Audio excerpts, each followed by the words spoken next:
And now we're going to move on to Greg Myre of NPR, who will interview Marc Polymeropoulos to talk about the victim impact. And Marc will talk about his treatment at Walter Reed, what happened to him, his treatment, and recommendations that he has for other persons suffering from these anomalous health incidents.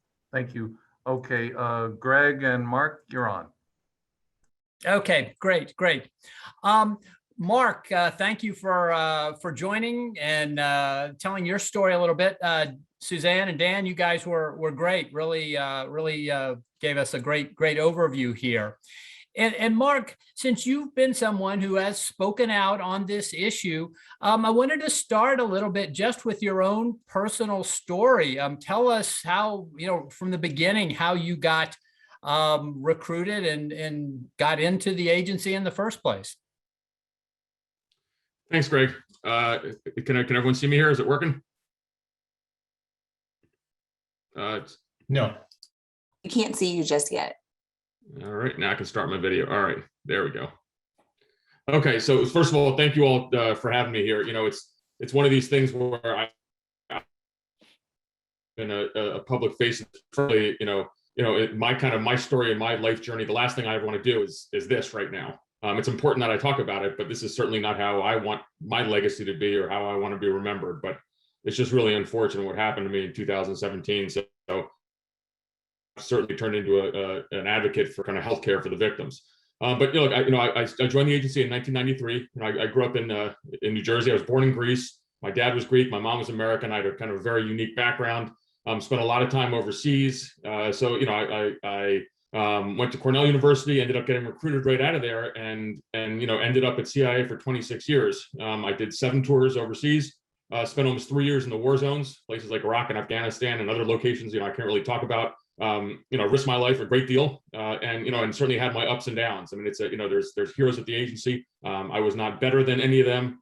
I had a very good career, and I was promoted to the senior intelligence service before I had to retire. I had a lot left in the tank when I did have to kind of step away at age 50. But overall, it was a place I deeply believe in and still do.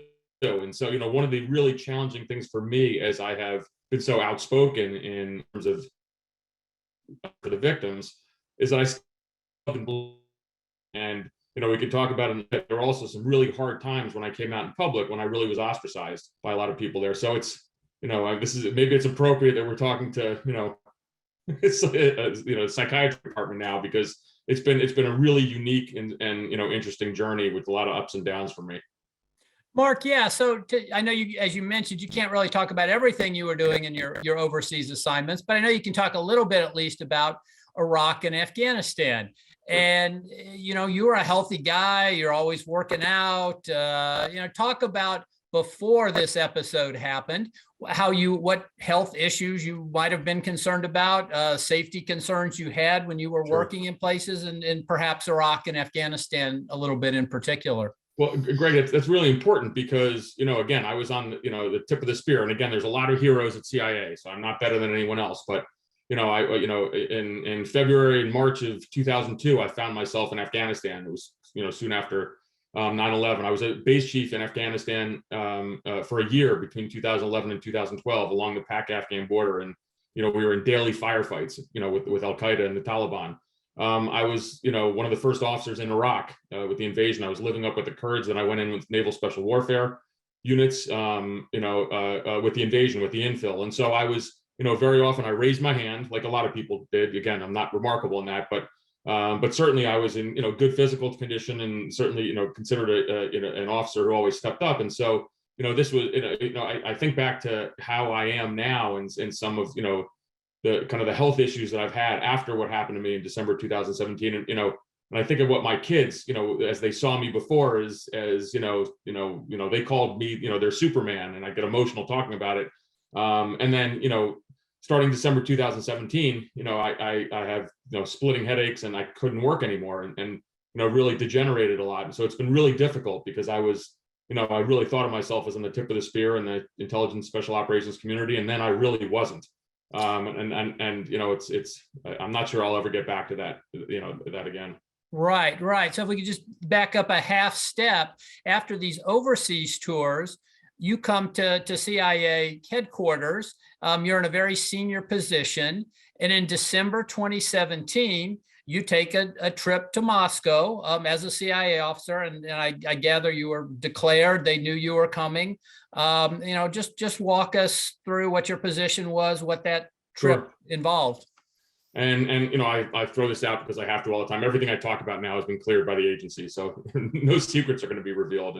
And they've actually been quite good in allowing me to talk about this. But I was the deputy operations chief for what's called the Europe and Eurasia Mission Center. So part of that was, part of my responsibility was overseeing Russia. Now I've been a career Near East Division and Counterterrorism Center officer, and after the 2016 election interference by the Russians, the agency leadership moved a whole bunch of us over, who were kind of veterans of the CT wars and South Asia and the Middle East conflicts to try to go back and kind of take it to the Russians.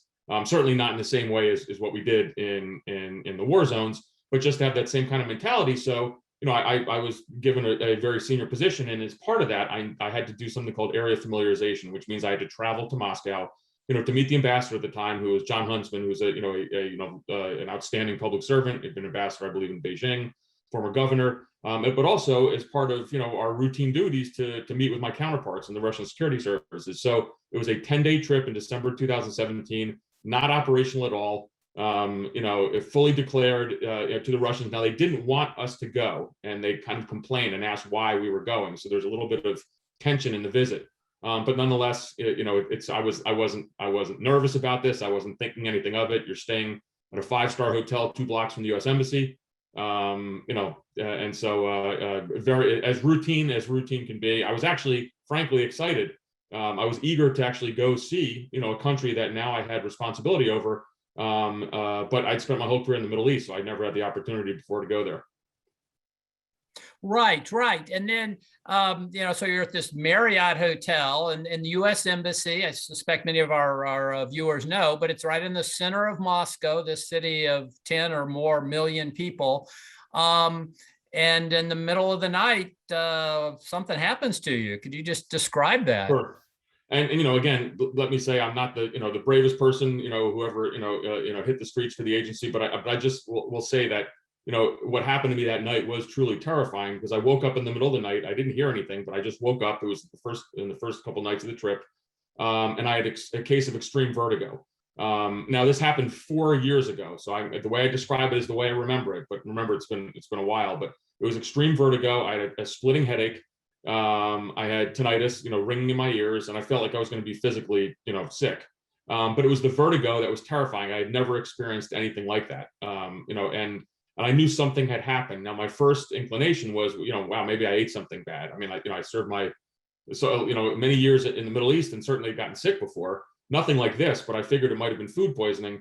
But this, the vertigo, lasted throughout the night. It got a little bit better the next morning. It came back several days later on the trip. And I ended up really just staying, the last 2 days of the trip, I just stayed in my hotel room, couldn't even leave. And I kind of, crawled my way back, back home to the United States. But it was that case of vertigo. It was the headache, but the extreme vertigo, which was really the most, disorienting and really terrifying, aspect of what happened that night. Right. And you had never had any that vertigo. That was, as you say, that was something that was new. You had never had that. It was, I'd never had it before. One of the things that, and, maybe we could talk about in a bit, some of the things, of course, as I come back and I start seeing doctors, they're going to ask me about my medical history. Well, I was a CIA officer in the war zone. So, there were times, I remember one time specifically in Afghanistan, a rocket went off near me, and I was, I certainly was affected by that. I didn't black out. I wasn't hit by anything. It was loud. I lost the hearing for a little bit, and I regained it, an hour later. I played ice hockey growing up in New Jersey, so I had concussions when I was 14 years old, and these are all part of my medical history. But none of that, was really manifest in everything. Anything that happened later in my career. And again, I was cleared to serve overseas, subject to plenty of medical checks. And certainly as I spent time running around the war zones, the conflict zones, certainly was checked both before and after my visits. And so, something happened to me that night. One of the things that I think it's important, and everyone's experiences are different, but the idea that this is somehow, mass hysteria or psychogenic, for me on that trip there, I didn't have I was not nervous. I wasn't thinking about Havana Syndrome. I wasn't thinking about anything other than this is an interesting trip. But something happened that night. And I think that's, when I hear people say, when talk about mass hysteria, that grates me in a huge way, because in my case, I know something happened. Right. And did you get medical treatment there, or did you wait until you came back to the US? So, I certainly told the embassy the next morning. An embassy officer took me to a pharmacy, got some medication just to control kind of the nausea. I wish I knew the name of the medication. It was obviously a Russian pharmacy. I did not get any medical treatment. And again, a lot of people ask me, why is that? Well, I was also, a CI officer for several decades, and we're taught and just kind of frankly, suck it up a lot.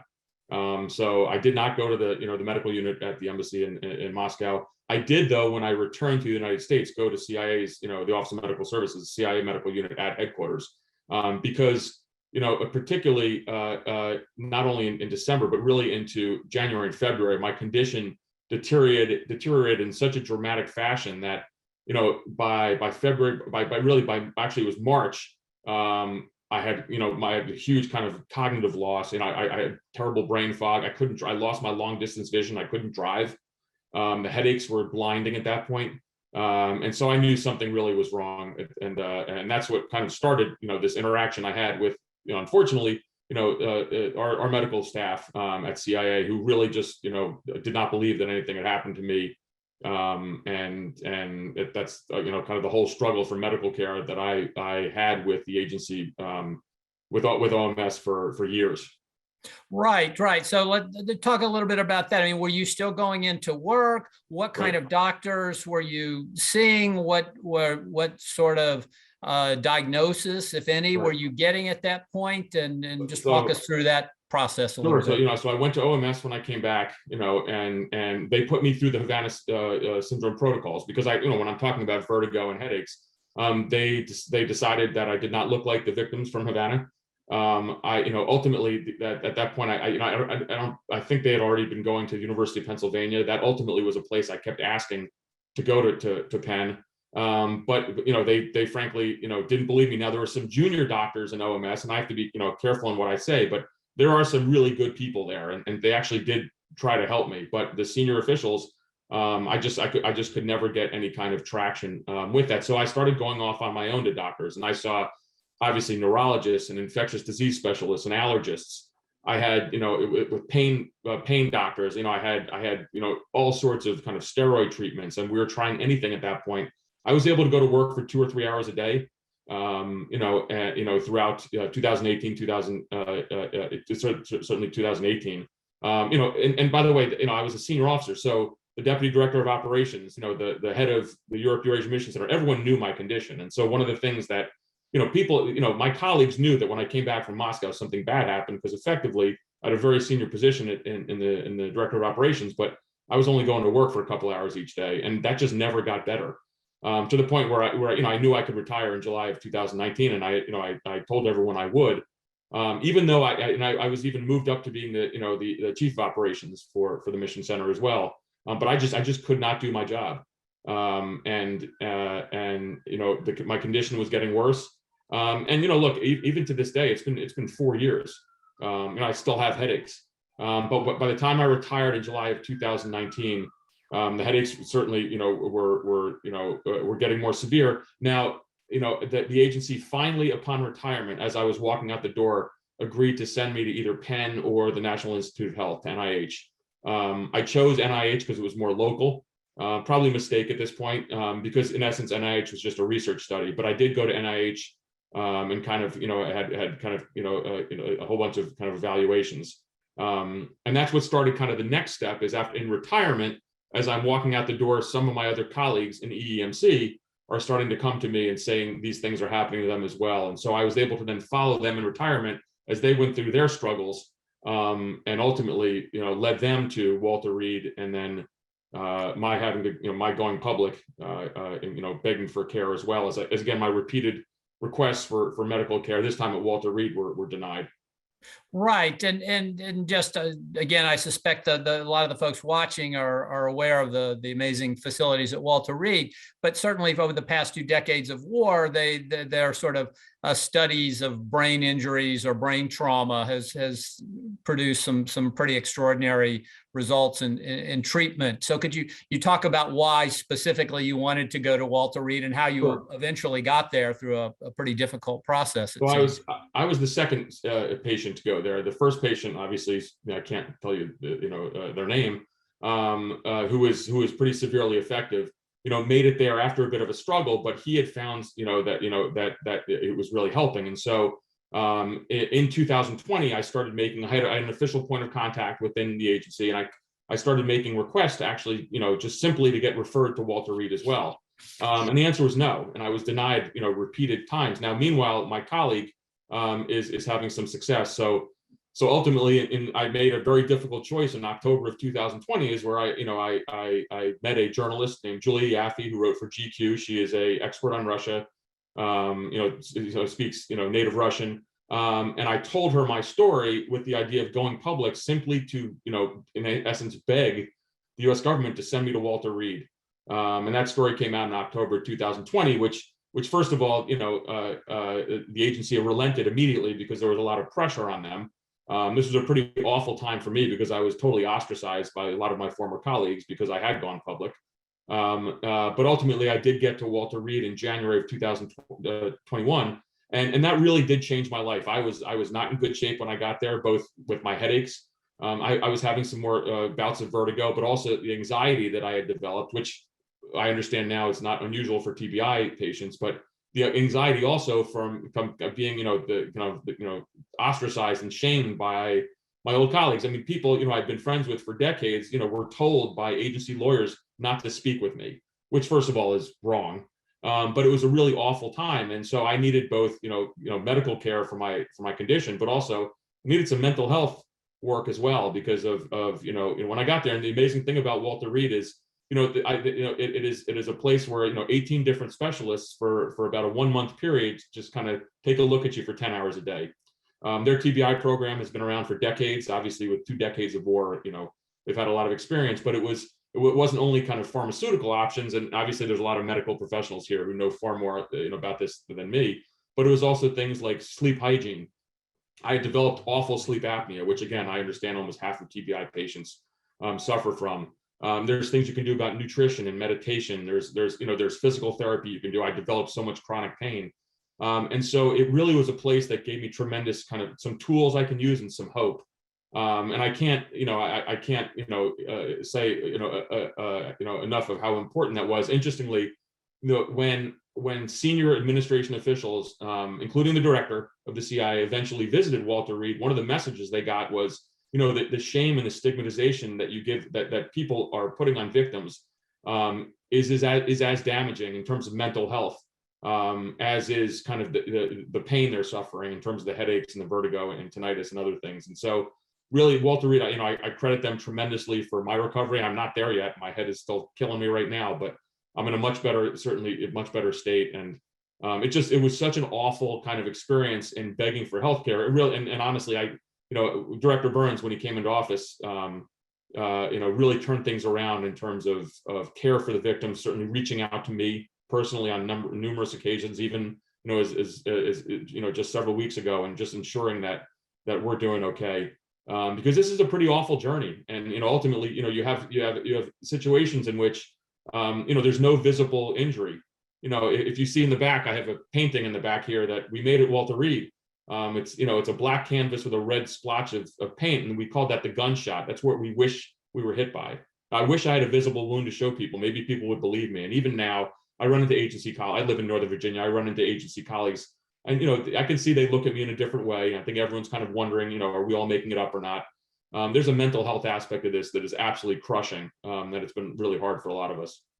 Right. I mean, you mentioned this sort of intensive month at Walter Reed. Are you still going there for treatment, or how can you discuss or tell us about what's happening today? I still do go there for treatment. I see a neurologist there, and we're still trying different things. I haven't responded well to kind of pharmaceutical options, but there are some more things we can do. I go there for acupuncture, and then for some mental health care that I need, both a psychiatrist and also they have an incredible art therapy program where you sit around and you make masks to kind of help express yourself. And all of this it kind of seems like kind of like new age soft medicine types. And again, I'm going to get all the nomenclature wrong, but it is enormously helpful. And I was also there. You go in with a cohort of several individuals. I was there with several members of the special operations community. Again, some of the toughest people on the planet. And I think some of the things that we all found most helpful was things like yoga and meditation and deep breathing exercises, certainly sleep hygiene and nutrition. I've listened all morning, and there was a comment about how nutrition is so important. It really is. And so ultimately, it really has given me tools. I'm definitely not there yet. I still have a lot of pain. I have about 2 or 3 hours each day where I can kind of concentrate. I wrote a book. I talk on foreign policy, foreign affairs. But I don't have that bandwidth that I ever had in the past. And but I do have tools and hope, and I don't have that sense of despair that I have in the past. Now I will say that we're in the position of being a public face of this now, and I chose this, so I own it. When I went public and all the kind of advocacy I've done on behalf of the victims, I have to take the good and the bad, but there's been a lot of bad. And as Dan Hoffman alluded to in the prior segment, when the CIA's interim report comes out that casts doubt on a lot of stuff, and then you have the experts panel from the DNI come out and seemingly contradict some of it. I mean, the whiplash is very hard for the victims. Right. I unfortunately, I experienced this, and it is not easy. Right. So just follow up on that. Director Burns came in this last year, about a year now. How would you describe what he's doing in general terms? And then we'll specifically address the sort of 2 recent findings or reports that have come out. So, I think, Director Burns, well, first of all, it is night and day. And so I give him tremendous credit. I do talk to him on occasion, either on the phone or I'll see him personally. He has taken interest in myself and my family, and I credit him, immensely for that. Because ultimately, whatever happened here, the idea of getting care is the number one priority of leader, and so I think he has shown leadership in that. I put this in several bins, and the healthcare bin he's done very well. There's 2 other parts of it though that still need to be taken care of. One is, and this is the more sensitive subject that we haven't talked about, is accountability for the past, because a lot of the victims, and when we talk about those core cases that have been referred to today, there, and I think I have a feeling that's what this was starting in Havana. We were not treated very well, and so there has to be some accountability on the part of senior agency officers across the board who really behaved in a very inappropriate fashion towards people who were injured. And so I do want to see some of that accountability, whatever that means. We'll see, and that's something that I leave to the director and to internal reviews, but that's certainly something I focus on. And then of course the last piece, or the next piece, is attribution. I am not privy to what they're doing inside. I think Dan Hoffman gave an outstanding overview of what should be done. I would say that there are open source, there's an open source world out there. There is that I follow closely. There's a history of, for example, Russia has a directed energy weapons program. It is out there in the open source world, and so I think that's something we should look at very closely.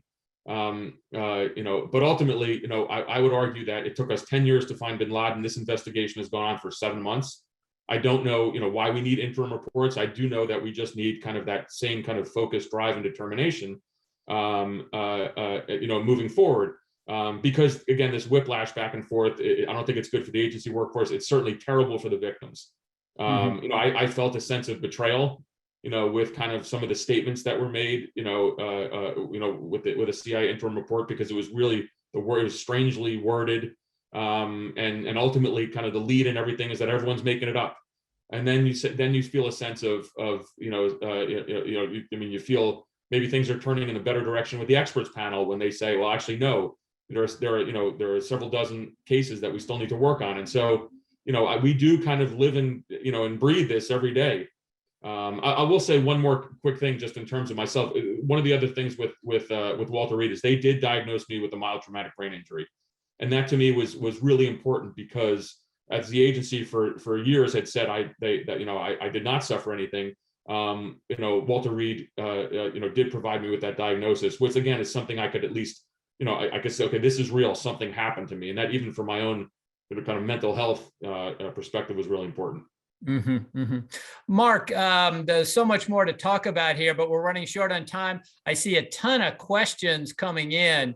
I can turn this over and we can get one or two of those questions if we like, just to give folks a chance here.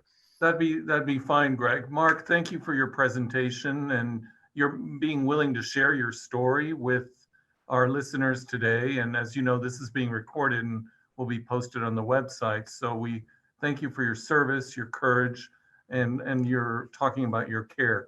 There's a question from Scott Sonner, and I'm going to paraphrase it because there's so many I lost it. But could you talk about the different therapies that you received at Walter Reed? You touched on this a bit, but are there any that you felt were more helpful than others? This is sort of in the spirit of Dr. Barshikar's earlier presentation on the different rehabilitation models in Havana Syndrome. So no, it's a great question, and I think again for me there's a whole bunch of kind of there's the pharmaceutical option. There's drugs that have been used, particularly old antidepressants where people have had some success in treating migraine headaches and things like that. That just hasn't worked for me. What works best for me was a combination of sleep hygiene, which means I had terrible sleep apnea. I use a CPAP, and that has been dramatic. Again, I think there's a huge percentage of TBI patients who end up needing that. Nutrition is really important, and exercise, and for exercise and physical therapy. And it's interesting how much that has been I was an athlete before, even more so now. That is the way I feel better, and so everything is kind of tailored. And then the final piece I think has to do with kind of the mental health aspect too. You have to make a determination that you have been injured. One of the things I talk to victims coming back from overseas all the time, and they say, hey, give me 3 weeks and I'll get back out in the fight. And my response to them is, you need a year, at least. You suffered from something. And so it's just the idea that, the mental health aspect of it, dealing with psychologists and psychiatrists. Obviously the art therapy program has been really important for me. So, but I'm searching for that one thing that's going to get rid of my headaches. I haven't found it yet. Oh, you're muted. There was another question, sort of talking about going forward. What recommendations? You said you talked to Director Burns, so I'm paraphrasing the question. What recommendations would you give to Director Burns? And given that you've been a powerful advocate for victims and you've testified on the Hill, working on the Havana Act, what recommendations in line with what we discussed this morning from a biomedical point of view would you give that would align the biomedical stream and clinical care stream with what the government can do?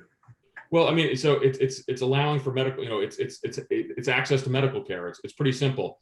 There are a lot of cases that are reported, and there has to be a way to kind of wean some of these out. But ultimately, there's so much uncertainty with this that we have to provide medical care for our officers who put their lives on the line. And here's the other part too. So if someone is coming forward and thinks they've been a victim of this, and they have kind of these acute symptoms, something's happened to them. So even if you rule out that this was an anomalous health incident or Havana syndrome, you still have to take care of them. And I think, the one thing for me is that I always thought that the agency, I did a lot of interesting things over the years. I always kind of say that. I think I was involved in every covert action program in decades.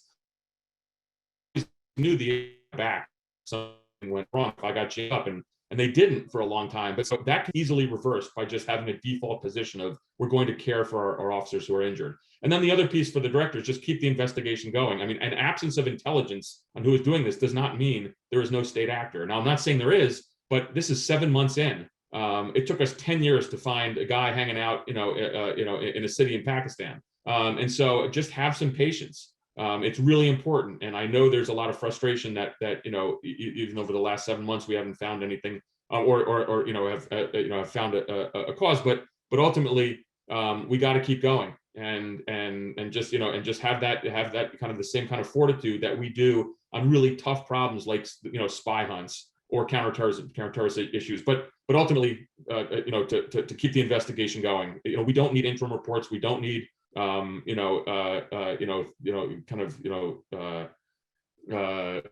this to be played out in the media.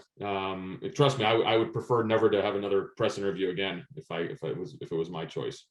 Well, thank you, Greg, and thank you, Marc. Once again, Marc, we appreciate you on behalf of the Department of Psychiatry here at UT Southwestern, the O'Donnell Brain Institute. Thank you for sharing your very compelling story of what you've experienced with our audience today. And we wish you all the best in your ongoing journey. And thank you for being here.